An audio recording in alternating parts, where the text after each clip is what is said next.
Hello guys, in today's video I will be showing you how to fix Pinterest keeps stopping problem. So the answer is easy, just go to the settings and then scroll down to the apps section and then go to the search and search Pinterest and then go to the storage, and here you will find this clear cache option. Click on it.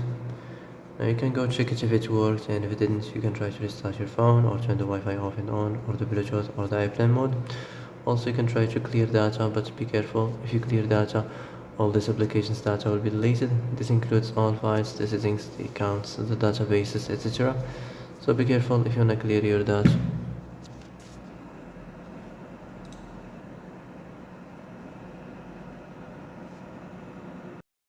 And that's it for today's video. I hope this is the answer you've been looking for.